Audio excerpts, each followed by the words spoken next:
হঠাৎ গর্ত থেকে বের হয়েছে ব্যারিস্টার সুমন। এতদিন লুকিয়ে থেকে নতুন করে মাঠে এসে কোটা বিরোধী আন্দোলনকে স্তব্ধ করে দিতে চায়, বন্ধ করে দিতে চায় এই ব্যারিস্টার সুমন। আপনারা জানেন যে বাংলাদেশের সকল ছাত্র ছাত্রী যখন কোটা সংস্কারের জন্য আন্দোলন করছে, এখানে কোনো দল নয়, মত নয়, জাতি নয়, বর্ণ নয়, সবাই মিলে আমরা আমাদের আগামীর প্রজন্মকে রক্ষা করার জন্যই এই কোটা সংস্কার আন্দোলনকে সমর্থন জানিয়ে যাচ্ছি।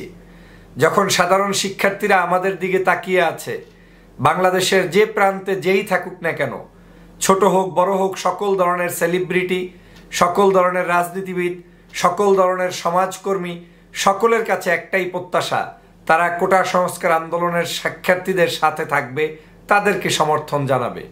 ব্যারিস্টার সুমন সাহেবের বিভিন্ন ধরনের অ্যাক্টিভিটিস আপনারা দেখেন, কিন্তু আমরা যখন সাধারণ শিক্ষার্থীদের আন্দোলন করছি, যখন সাধারণ শিক্ষার্থীদেরকে নিয়ে তাদের অধিকার আদায়ের জন্য লড়াই করছি, যখন সাধারণ শিক্ষার্থীদের উপরে জুলুম করা হচ্ছে, নির্যাতন করা হচ্ছে, তখন এই ব্যারিস্টার সুমন ঘুমন্ত আছেন। ঠিক তখনই তার ঘুম ভাঙল যখন তার নেত্রী শেখ হাসিনা তাকে ঘুম ভাঙালেন, বললেন যে সুমন, এখন তোমাকে জাগতে হবে, এখন তোমাকে কথা বলতে হবে। কারণ শেখ হাসিনার, আমি আগেই বলেছি, কতগুলো পলিসি আছে।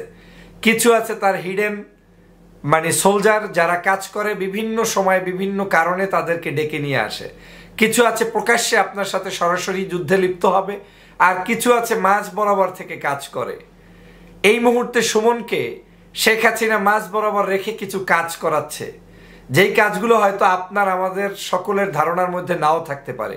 কিন্তু ব্যারিস্টার সুমন হচ্ছে বর্তমান শেখ হাসিনার চরম একজন টাটকা বড় মাপের দালাল। এবং এই দালালের যে কত ধরনের কালার রয়েছে, কত ধরনের এর ডিসক্রিপশন রয়েছে, কত ধরনের তাদের কি বলে এটাকে চলার ভঙ্গি রয়েছে, সেটা আপনি ব্যারিস্টার সুমনকে না দেখলে বুঝবেন না। ব্যারিস্টার সুমন এখন এসেছে কোটা আন্দোলনকে 1 মাস স্থগিত করার প্রস্তাব নিয়ে। আবার এসেছে যে তোমরা আমার কাছে আসো, আমি প্রয়োজনে তোমাদের জন্য কোর্টে লড়বো। বাপরে বাপ, আপনি বিড়ালের কাছে মাছের কাটা বর্গা দিয়ে যাবেন, তাই তো? আপনি ওনার কাছে দিয়ে যাবেন যে আপনার কোটা বিরোধী আন্দোলনের জন্য যে আমার এই কোটা দরকার, আপনি কোর্টের মাধ্যমে আমাকে উকিল হয়ে আমার পক্ষে দাঁড়ান, আর আপনি ব্যারিস্টার সুমন দাঁড়াবে, আর সেই রায়ে আপনি কোটা সংস্কার হয়ে যাবে। এই চিন্তা কিভাবে আসে বাংলাদেশের মানুষের? আর ব্যারিস্টার সুমন কিভাবে ভাবলেন যে বাংলাদেশের কোটা বিরোধী আন্দোলনে যারা আছে তারা আপনার কথায় আন্দোলন 1 মাস স্থগিত রাখবে? এই যে আওয়ামী লীগ করে বাংলাদেশের কোনো মানুষকে বাংলাদেশের মানুষ এখন বিশ্বাস করতে পারে? আওয়ামী লীগের কোনো নেতাকর্মীকে আর বিশ্বাস করার জায়গা আছে?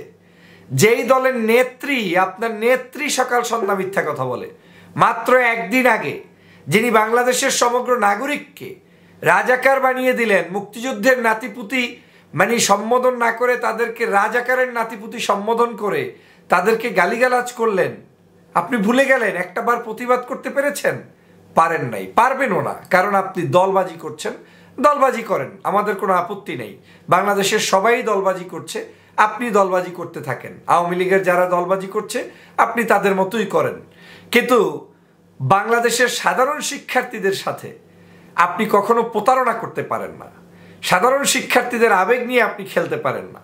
আমি দেশবাসীকে সাবধান করে বলতে চাই, এই কোটা সংস্কার আন্দোলনের সাথে সম্পৃক্ত বন্ধুদেরকে সাবধান করে বলতে চাই, বাংলাদেশে অন্তত একটা লোক যদি শেখ হাসিনার পরে সাবধান থাকতে হয়, তাকে ব্যারিস্টার সুমনকে নিয়ে আপনাকে থাকতে হবে। এই ব্যারিস্টার সুমন আপনার ভিতরে ঢুকে আপনার আন্দোলনের ইমেজকে বন্ধ করে দিতে চাবে। ও কিন্তু চালাক, ও বুঝে ফেলছে যে এইবার ছাত্র আন্দোলন যেহেতু শুরু হয়েছে, এইবার তো এই অবৈধ সংসদ নাও টিকতে পারে, তাহলে তো তাদের এই এমপিত্বও থাকবে না। ও বুঝতে পেরেছে যে যা করছে আমার নেত্রী, এখানে কিন্তু কিছু না কিছু ডিস্টার্ব আছে, এবং তার নেত্রীও তাকে বলে দিয়েছে, দেখো অন্তত পক্ষে মানিজ্জাত রাখা যায় কিনা, তোমরা ওদেরকে ডেকে ডেকে আনতে পারো কিনা। কারণ সরাসরি তো শেখ হাসিনা বলতে পারছে না, কারণ সে তো নো রিটার্ন পলিসিতে চলে গিয়েছে। সে কারণে এখন মিডলপন্থী কিছু মানুষদেরকে ডেকে এনে আপনার এই আন্দোলনকে বন্ধ করতে চায়, আর সুমন হচ্ছে সেই নাটের গুরু। অতএব ব্যারিস্টার সুমনের এই প্রস্তাবের আমি ধিক্কার জানাই, নিন্দা জানাই। বরং ব্যারিস্টার সুমনের যে কাজ করা উচিত ছিল, সারা বাংলাদেশের এই কোটা বিরোধী আন্দোলন যখন শুরু হয়েছে তখন একজন স্বাভাবিক বাংলাদেশের সেলিব্রিটি হিসাবে তিনি সবার পাশে এসে দাঁড়াতেন, বন্ধুদেরকে সাহায্য করতেন, বুদ্ধি পরামর্শ দিতেন, আন্দোলনকে বেগবান করে এই আন্দোলনের ময়দান থেকে ছাত্রদেরকে নিয়ে বিজয় ছিনিয়ে আনতেন। কিন্তু সেটা পারেননি, পারবেনও না। এই বাংলাদেশে ব্যারিস্টার সুমন সেই সব কথা বলে যেই সব কথা শেখ হাসিনা বলতে বলে। এই সুমন তাহা বলে না যাহা শেখ হাসিনা বলতে বলে না, কিংবা আওয়ামী লীগের বিপক্ষে যায় সে কথা সুমন বলে না। গতকালকে ছাত্রলীগ আক্রমণ করলো, সুমন বলছে এটা ছাত্রলীগের দলীয় সিদ্ধান্ত নয়, ব্যক্তিগত কেউ হয়তো আক্রমণ করতে পারে। বাংলাদেশে ব্যক্তিগত বলতে কিছু আছে? পুলিশ তাকিয়ে থাকে আমার বন্ধের উপর আক্রমণ হচ্ছে, আর পুলিশ এরকম নিচের দিকে তাকিয়ে আছে, আর আপনি বলবেন যে এদের বাংলাদেশের আর কোনো পুলিশ ডিপার্টমেন্ট আছে নিরপেক্ষ? তাহলে আপনার এই দলবাজি করার পিছনের কারণটা কি? আপনাদের এই দলবাজি মানসিকতার কারণে বাংলাদেশের সাধারণ শিক্ষার্থীরা আজকের বঞ্চিত, আজকের সাধারণ শিক্ষার্থীরা অপমানিত, আজকের সাধারণ শিক্ষার্থীদেরকে রাজাকার খেতাব দিয়ে দেওয়া হয়েছে। সমগ্র বাংলাদেশের 18 কোটি জনগণের সাথে এখন মুক্তিযুদ্ধের চেতনা বেচা বিক্রি চলছে। কেউ কেউ কথা বলতে পেরেছেন? পারেননি। অতএব বাংলার জনগণকে উদাত্ত আহ্বান জানাই, এই ফেসিবাদের দালালগুলোকেও চিনে রাখতে হবে এবং এই ফেসিবাদের দালালদের হাত থেকে বাংলার মানুষকে রক্ষা করতে হবে। যদি এদেশের স্বাধীনতা সার্বভৌমত্বকে টিকাতে চান, তাহলে সবার আগে দালাল চিহ্নিত করে তারপরে আমাদেরকে সামনে এগিয়ে যেতে হবে। প্রিয় বন্ধুরা, আমার প্রিয় সহযোদ্ধা ভাইয়েরা, গতকালকে দেখেছেন সমগ্র বাংলাদেশের বিশ্ববিদ্যালয়গুলোতে কি পরিমাণ জুলুম করেছে, অত্যাচার করেছে। পুলিশ এবং ছাত্রলীগ মিলে যৌথ উদ্যোগে আমাদের এই শিক্ষার্থীদের উপরে আক্রমণ করেছে। কোনো ভাষা আছে এর উত্তর দেওয়ার? কেউ বলতে পারবেন কার হুকুমে এগুলো করা হয়েছে? সকাল সন্ধ্যা প্রত্যেকটা মন্ত্রী এমপি বিবৃতি দিচ্ছেন ছাত্রদেরকে সন্ত্রাস বানিয়ে দিয়ে, ছাত্রলীগ তাদের কাছে লেলিয়ে দিয়ে।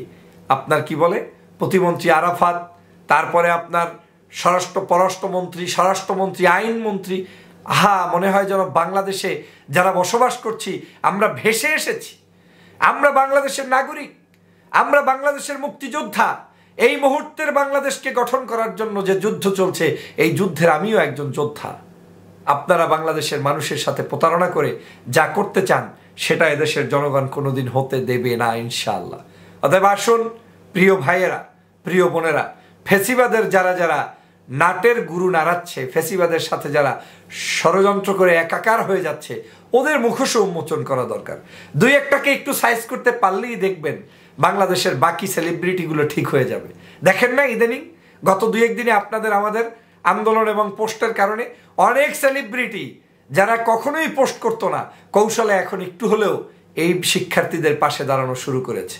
আমার বিশ্বাস সুমনও যদি ঠিকমতো ডলাটা খায়, তাহলে সুমন বুঝবে কত ধানে কত চাল। ছাত্রদেরকে নিয়ে, যুব সমাজকে নিয়ে আর এই সকল প্রতারণার ছল কেউ মানবে না। সুমন, এখনো সময় আছে, সাবধান হয়ে যাও।